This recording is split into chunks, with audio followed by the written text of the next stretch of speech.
Hi hello नमस्कार, मी प्रियांका माय bird माय life या चॅनलवरती तुम्हा सगळ्यांचे पुन्हा एकदा मनापासून स्वागत करते। तर आजच्या व्हिडिओमध्ये सुंदर अशी कॉटनमध्ये असणारी आणि प्रिंटेड अशी साडी आपण एकदम टापटीप पद्धतीने कशी वेअर करायची हे आजच्या व्हिडिओमध्ये आपण पाहणार आहोत।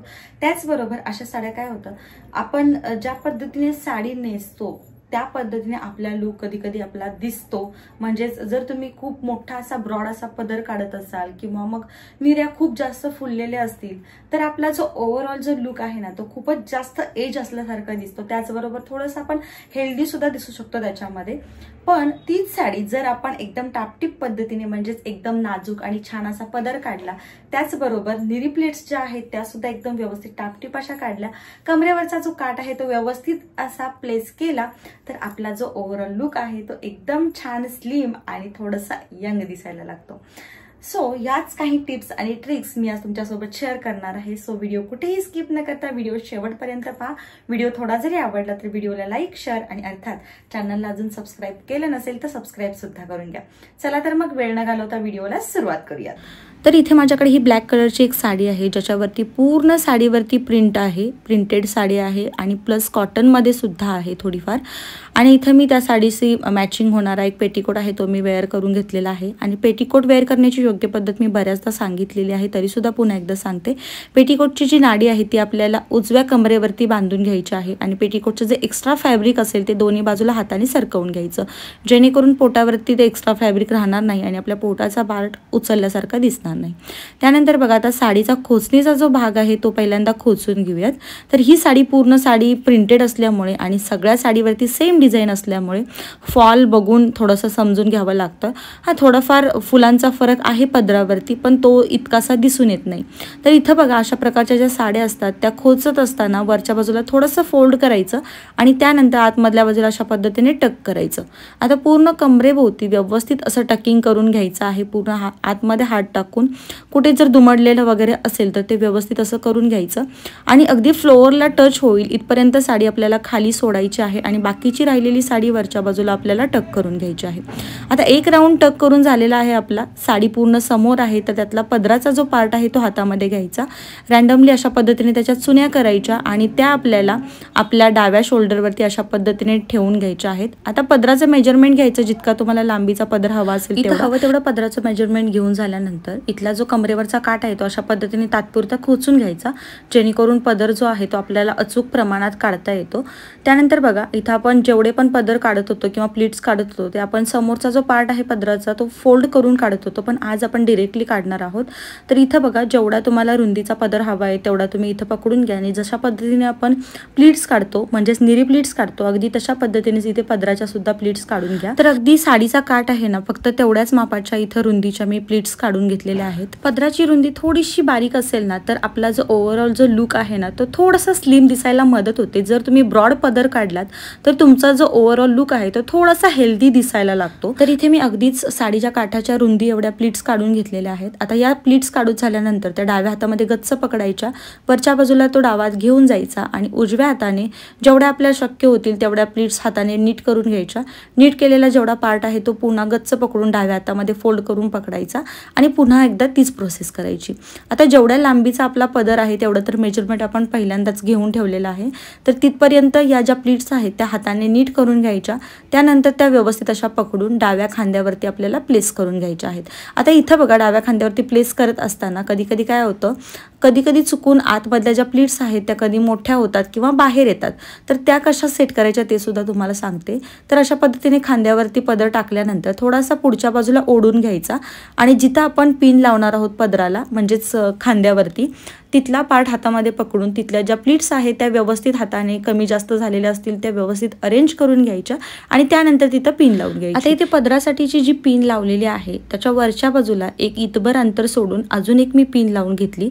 तर ती कशासाठी, तर जेव्हा आपण पदर आपल्या खांद्यावरती प्लेस करतो तेव्हा पाठीमागचा जो पदर आहे तो बऱ्याचदा फुलतो आणि तिथे पिन लावण्यासाठी आपल्याला कोणाची ना कोणाची मदत लागते, कारण की पाठीपर्यंत आपला हात पोहोचू शकत नाही। आणि जर तुम्ही अशा पद्धतीने इथे आधीच पिन लावून घेतला तर ही जी आपण पहिल्यांदा पिन लावलेली होती ना ती आपल्या खांद्यावरती प्लेस करून घ्यायची आणि वरच्या बाजूची जी पिन आहे ती आपल्या खांद्याच्या पाठीमागच्या बाजूला टाकायची, जेणेकरून आपला जो पदर आहे तो समोरून आणि पाठीमागून सुद्धा सेट होईल आणि तेही कोणाच्याही मदतीशिवाय।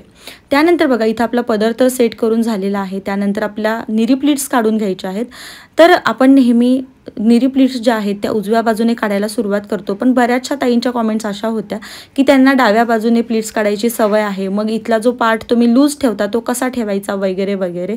तर आजच्या व्हिडिओमध्ये ते सुद्धा मी तुम्हाला सांगणार आहे. जर तुम्हाला उजव्या बाजूने निऱ्या काढता येत नसतील आणि डाव्या बाजूने निऱ्या काढायची सवय असेल तर इथे डाव्या बाजूला 1-2 प्लीट्स होतील एवढं तुम्ही फॅब्रिक लूज ठेवा आणि तिथून पुढे जेवढं फॅब्रिक आहे किंवा जेवढी साडी आहे तेवढ्या साडीच्या पूर्ण निरी प्लीट्स काढून घ्या. अगदी सोपं आहे. म्हणजे उजव्या बाजूने जेव्हा आपण निरी प्लीट्स काढत असतो तेव्हा निऱ्या ज्या आहेत त्या आपण उजव्या हाताने काढतो आणि डाव्या हाताने फॅब्रिक फक्त फिरवतो, पण डाव्या बाजूने निरी प्लीट्स काढत असताना डाव्या हाताने निऱ्या काढतो आणि उजव्या हाताने फॅब्रिक फिरवतो, एवढाच फक्त फरक आहे. तर इथे आपल्या प्लीट्स काढून झालेल्या आहेत. आता प्लीट्स काढून झाल्यानंतर त्याची जी तोंड आहे ती डाव्या बाजूला फिरवून घ्यायची. त्यानंतर बघा उजव्या बाजूला इथं थोडंसं फॅब्रिक लूज राहतं, तर ते आता काय करायचं, पहिली जी आपण प्लीट काढलेली आहे ना ती सोडून ते फॅब्रिक जे लूज आहे ते त्याच्यामध्ये ॲडजस्ट करून ती प्लीट जी आहे पहिली प्लीट ती थोडीशी मोठी करून घ्यायची बाकीच्या प्लीट्सच्या तुलनेमध्ये. त्यानंतर थोडंसं शेक करून घ्यायचं, म्हणजे आपल्या ज्या निऱ्या आहेत त्या खालीपर्यंत व्यवस्थित अशा सुटसुटीत होतात. त्यानंतर वरच्या बाजूला सुद्धा हाताने त्या निऱ्या व्यवस्थित अशा अरेंज करून घ्यायच्या आणि तिथे एखादी सेफ्टी पिन किंवा मग निरी पिन लावून घ्यायची. आता इथे आपल्या निऱ्या काढून झालेल्या आहेत, तर त्या आता एकदम सेंटरला अशा पद्धतीने खोचून घ्यायच्या आणि त्या निऱ्या खोचल्यानंतर याची काळजी घ्यायची की त्या आतमध्ये गेल्यानंतर दुमडल्या नाही गेल्या पाहिजेत. त्यामुळे त्या हात व्यवस्थित असा आतमध्ये घालून त्या हाताने व्यवस्थित अशा पसरवून घ्यायच्या. निऱ्या सेट करून झाल्यानंतर आता बघा आपला जो उजवा हात आहे तो निऱ्यांच्या खालून अशा पद्धतीने डाव्या बाजूला बाहेर काढायचा आणि इथे जेवढा आपण लूज फॅब्रिक सोडलेलं होतं त्याचा जो काठ आहे तो हातामध्ये पकडून तो निऱ्यांच्या खालच्या बाजूने उजव्या बाजूला वरती अशा पद्धतीने काढायचा आणि जेवढा तुम्हाला हा काठ फिटिंग हवा असेल ना डाव्या पायावरचा तितकं तुम्ही त्या बाजूला तो खेचून घ्या आणि त्यानंतर खेचून झाल्यानंतर तो आतमध्ये अशा पद्धतीने टक करून वरच्या बाजूने पिन लावलात तरी चालेल, नाही लावलात तरी चालेल, पण जर तुम्हाला एक्स्ट्रा सेफ्टी हवी असेल तर तुम्ही इथं पिन लावून घ्या आणि त्यानंतर जे उचकवलेलं कापड होतं ते त्याच्यावरती अशा पद्धतीने टक करून घ्या.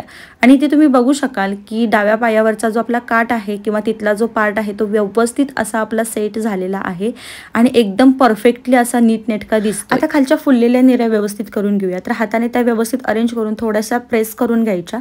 त्यानंतर अर्ध्या निऱ्या अशा हाताने उचलून घ्यायच्या आणि शेवटचा टोकाकडचा पार्ट अशा पद्धतीने हाताने व्यवस्थित करून तो थोडासा फोल्ड करून थोडासा ट्विस्ट करून सोडून दिल्यानंतर तुम्ही बघू शकाल एकदम परफेक्टली आणि एकदम टापटीप अशा आपल्या निऱ्या होतात. अगदी प्रेस केल्यासारख्या दिसतात आणि बघू शकाल तुम्ही थोडंसं प्रेस केल्यामुळे एकदम परफेक्टली अशा निऱ्या आपल्या निघलेल्या आहेत आणि छान लुक दिसतोय. त्यानंतर हा जो आपला काठ आहे तो बरेचदा काय होतो आतमध्ये सरकतो आणि आपला पोटाचा भाग दिसायला लागतो किंवा मग ब्लाऊजचा भाग दिसायला लागतो आणि मग तिथला जो आपला लुक आहे तो खरंच खूप खराब दिसायला लागतो. तर त्यासाठी काय करायचं, हा जो वरचा काठ आहे तो बाजूला सरकवायचा आणि 2 नंबरची जी पदराची प्लीट आहे त्याला वरच्या बाजूने किंवा शक्य असेल तर आतल्या बाजूने ब्लाऊजला पकडून एखादी सेफ्टी पिन लावून द्यायची आणि त्याच्यावरती हा वरचा काठ सोडायचा आणि इथे तुम्ही बघू शकाल हा काठ जो आहे तो एकदम परफेक्टली असा सेट झालेला आहे आणि इथे तुम्ही बघू शकाल आपला ओव्हरऑल जो लुक आहे 1 नंबर असा दिसतोय. पाठीमागून सुद्धा बघा अजिबात कुठेही साडी फोल्ड झालेली नाहीये. त्याचबरोबर पदर वगैरे बघा पाठीमागून सुद्धा एकदम टापटीप असा बसलेला आहे. कमरेवरचा काठ तर बघायलाच नको इतका छान आणि परफेक्टली बसलेला आहे. आणि इथे तुम्ही बघूच शकाल की म्हणजे साडी नेसण्याच्या पद्धतीमध्ये थोडाफार चेंज केल्यामुळे आपल्या साडीचा जो ओव्हरऑल जो लुक आहे त्याच्यामध्ये किती मोठा असा बदल घडतो. सो नक्की या पद्धतीने साडी नेसून बघा, तुम्हाला सुद्धा नक्की आवडेल. हा होता आपला आजचा व्हिडिओ. आय होप या व्हिडिओमधून तुम्हाला काही ना काही टिप्स ट्रिक्स मिळाल्या असतील अशी अपेक्षा करते आणि हा आजचा व्हिडिओ इथंच थांबवते. तोपर्यंत जर तुम्ही चॅनलला सबस्क्राईब केलं नसेल तर सबस्क्राईब करून घ्या आणि हो ज्या इतर खूप साऱ्या मैत्रिणींपर्यंत हा व्हिडिओ पोहोचवा आणि त्यांना सुद्धा सबस्क्राईब करायला सांगा. चला तर मग आजचा व्हिडिओ इथेच थांबवूया. पुन्हा भेटूया अशाच एका नवीन आणि गोडशा व्हिडिओमध्ये. तोपर्यंत बाय बाय.